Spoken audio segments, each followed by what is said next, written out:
Valentine day की जबरदस्त धूम धड़ाके से जागृत महिला मंडल की सीनियर मेंबर्स भी अछूती नहीं रह सकी। सुषमा जी, मोनिका, रचना, सुप्रिया भी वैलेंटाइन डे की बातें कर रही थी।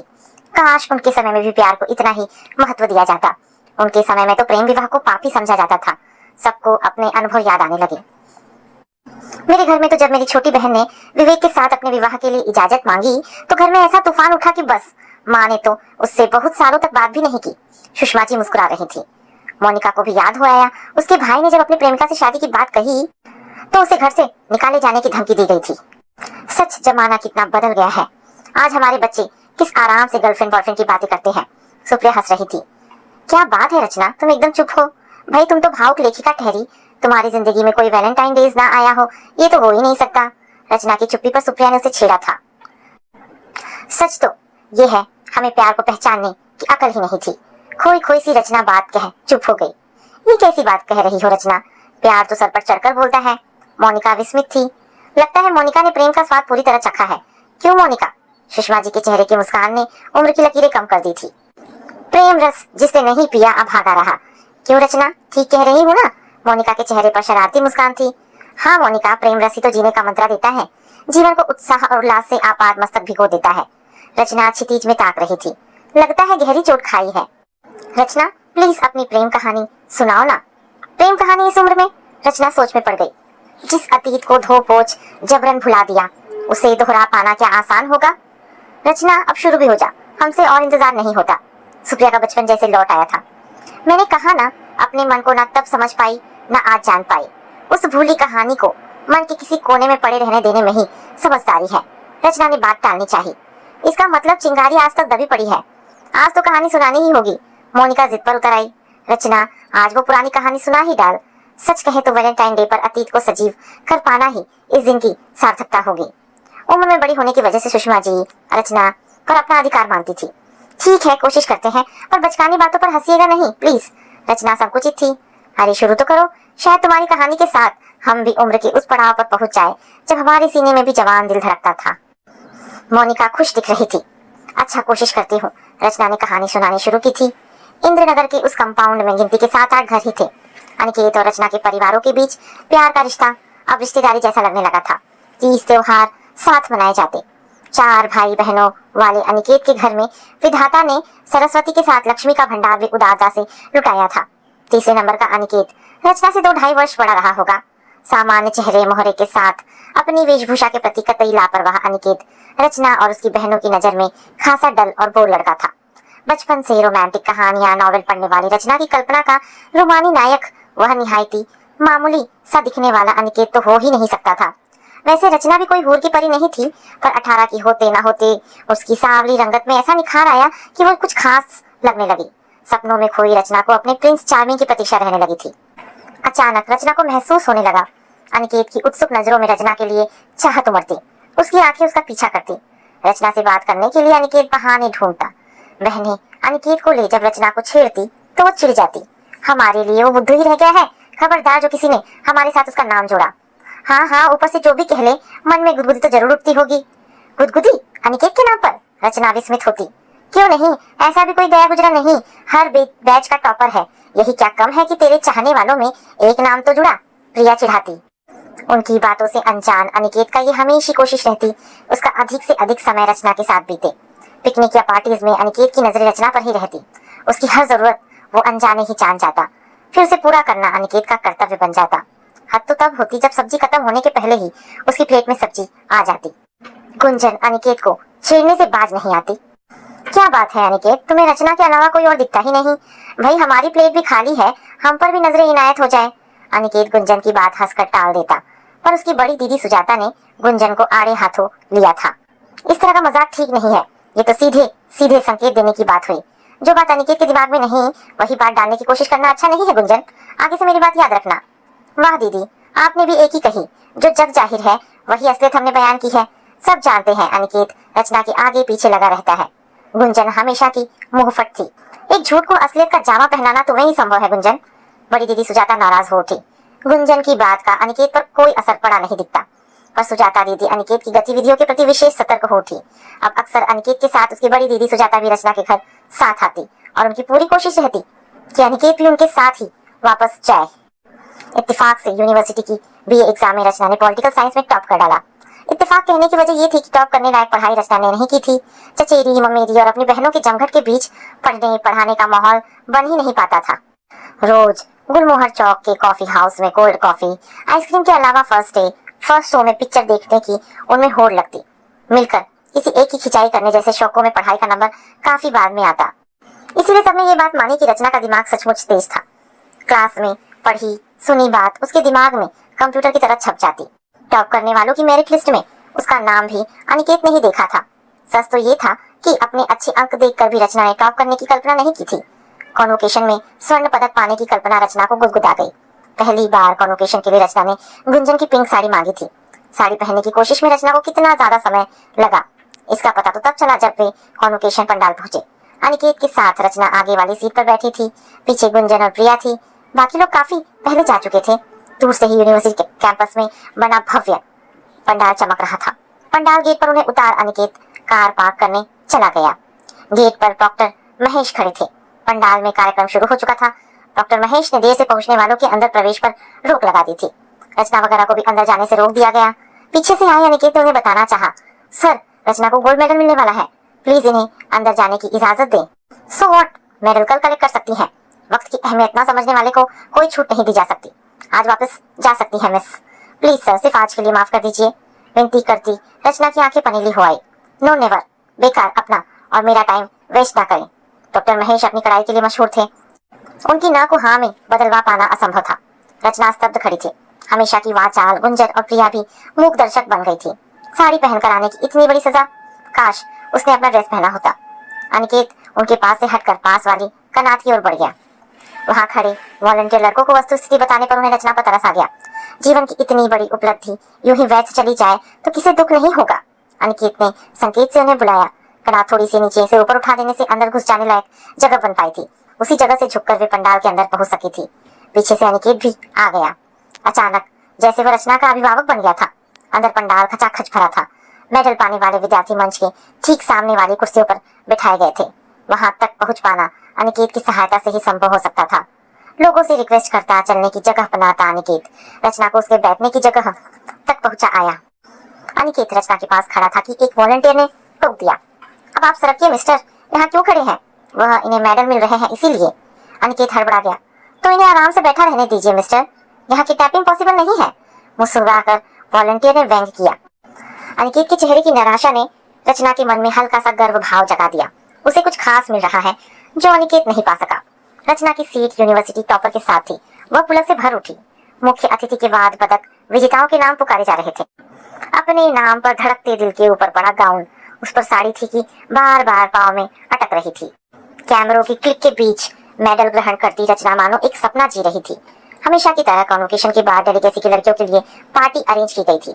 मिसेस किरण गर्वित थी। उनकी पढ़ाई छात्रा ने विषय में टॉप करके 3-3 मेडल प्राप्त किए थे। बधाइयों की बौछार और हंसी खुशी के बीच रचना भूल गई वापसी के लिए अनिकेत उसकी प्रतीक्षा कर रहा है। काफी देर बाद गेट पर पहुंची रचना ने अपनी भूल महसूस की थी। उसे आता देख अनिकेत का चेहरा चमक उठा। सॉरी, देर हो गई, बहुत देर इंतजार करना पड़ा ना। असल में आपके लिए तो पूरी जिंदगी इंतजार कर सकता हूँ। अब चले। पहली बार अनिकेत की उस वाक्य ने रचना को चौंका दिया, पर बात पर विशेष ध्यान न दे रचना कार में जा बैठी। वैसी बात मजाक ही हो सकती है।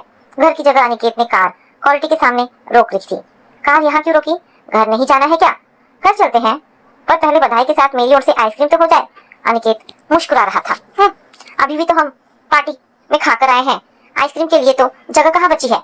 रचना ने मान दिखाया। एक चम्मच ही सही प्लीज। उस मनोहार को नकार पाना रचना को मुश्किल लगा था। अनिकेत की मुग्ध नजरों पर रचना संकुचित हो उठी। पहली बार बहनों से अलग अनिकेत के साथ रचना अकेली थी। अनिकेत रचना की पसंद की आइसक्रीम मंगाना चाहता था, पर रचना ने निराश किया था। जब अपनी मर्जी से लाए हैं तो अपनी ही पसंद की आइसक्रीम मंगाइए। असमंजस में पड़ी अनिकेत ने 2 टूटी फूटी का ऑर्डर दिया था।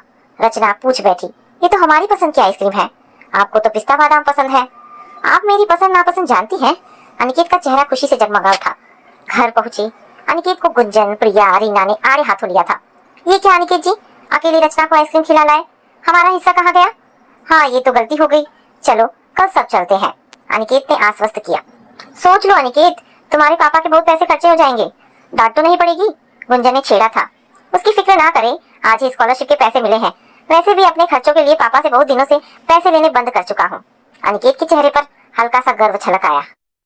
वाह, यू आर ग्रेट अनिकेत। मुंह गोल करके गुंजन ने हल्के से सीटी बजाई। सच बात यही थी, रहन सहन के प्रति सर्वथा लापरवाह अनिकेत पढ़ाई में बहुत तेज था। एमएससी में दूसरी पोजीशन पर रहने के बावजूद लेक्चरर्स का वह विशेष प्रिय था। हर सेमिनार में अनिकेत का पेपर होना जरूरी होता। एमएससी करते ही उसे लेक्चरशिप मिल गई थी। उन दिनों गिटार बजाना फैशन सिंबल माना जाता था। रचना को भी गिटार सीखने का शौक हो आया। उदार माँ पापा ने बच्चों की हर फरमाइशें पूरी की। म्यूजिकल स्कूल में शौकिया गिटार सीखने रचना जाने लगी। वैसे उसके लिए पहले वायलिन सितार सीखने का शौक भी वह पूरा कर चुकी थी। रचना का हर काम में दखल रहता, पर किसी चीज में दक्षता हासिल करने की उसने कोशिश नहीं की। कुछ ही दिनों में रचना गिटार पर हल्के फुल्के फिल्मी गाने बजाने लगी। घर में किसी इतनी फुर्सत जो रचना का गिटार सुनता, पर गिटार के बहाने अनिकेत को रचना का साथ मिल जाता। घर से बार बार बुलावे आने के बावजूद अनिकेत को अपने घर लौटने की जल्दी नहीं होती। घर के पास के स्कूल में लीव वैकेंसी पर रचना को बुला लिया गया। उस दिन से अनिकेत ने उसे गुरुजी कहकर बुलाना शुरू कर दिया। अनिकेत की बहन की शादी में रचना ने रंगोली बनाई। उसकी कलात्मक अभिरुचि के सभी कायल थे। अनिकेत पूरे समय उसके आसपास बना रहा। शादी में आए बच्चों को बटोर कर उसका परिचय कराया। देखो बच्चों, गुरुजी ने कितनी सुंदर रंगोली बनाई है। तुम लोग इनकी शागिर्दी कर लो, फायदे में रहोगे। उस दिन से बच्चे उसे गुरुजी कहकर चिढ़ाते और अनिकेत अपने मजाक पे मुस्कुराता। शादी वाले दिन अनिकेत ने नई शर्ट पहनी थी। शर्ट के पीछे कहीं नंबर छपा रह गया था। प्रिया हंसते हंसते लोटपोट हो गई। रचना तो कुछ भी कर ले, पर नंबर पड़ी शर्ट पहनने वाले से शादी नहीं करेगी। घर में रचना की शादी की चर्चा होने लगी थी। इसी बीच अनिकेत को एक मल्टीनेशनल कंपनी में अच्छा खासा जॉब ऑफर मिल गया और उसकी पोस्टिंग मुंबई हो गई। तभी रचना को पता चला था कि अनिकेत ने पार्ट टाइम एमबीए के कोर्स में भी टॉप किया था। मुंबई जाने से पहले अनिकेत रचना के घर मिलने आया। अचानक पापा से उसने जो कहा उससे पहली बार रचना चौंक गई। अंकल जी, आप रचना की शादी मुझसे पूछे बिना मत तय कीजिएगा। जरूर, जहाँ भी बात पक्की होगी तुम्हें जरूर बताऊंगा अनिकेत। सीधे साधे पापा खुश हो गए। आप इनकी शादी की जल्दी मत कीजिएगा अंकल जी। माँ पापा के पांव छू अनिकेत चला गया। पहली छुट्टी मिलते ही अनिकेत आया था। घर पर सामान रख अनिकेत सीधे रचना के घर आ गया। पीछे पीछे उसे बुलाने घर से नौकर आया था। भैया जी, माँ जी बुला रही हैं, चाय पानी तो कर ले। माँ से कह दो हमारा इंतजार ना करे, हम थोड़ी देर में आ जाएंगे। नई पोस्टिंग के प्रति अनिकेत काफी उत्साहित था। बम्बई के प्रति रचना का भी काफी आकर्षण था। आप तो धरती के स्वर्ग पर पहुंच गए। आपको मुंबई पसंद है? Thank God. मुझे तो डर था कि कहीं आप मुंबई को नापसंद करती हो। वाह, मुंबई तो सपनों की नगरी है। काश हम भी मुंबई में रहते। रचना ने चाहत भरी सांस ली। आप हुक्म तो करें, मुंबई आपके कदमों में होगी। अनिकेत खुश था। अच्छा, वहाँ तो आपको बड़ा सा घर मिला होगा, जैसा फिल्मों में दिखता है। रचना ने मजाक किया। जो घर आप पसंद करेंगे वही ले लूंगा। और आप क्या चाहती हैं? हम चाहते हैं एक लंबी सी कार हो, उसमें पीछे की सीट से एक प्यारा सा सफेद डॉगी बाहर झांकता हो। डन। बताइए घर के पर्दे किस रंग के होने चाहिए? वह तो घर की दीवारों के रंग पर डिपेंड करेगा, ऐसे थोड़ी बताया जा सकता है।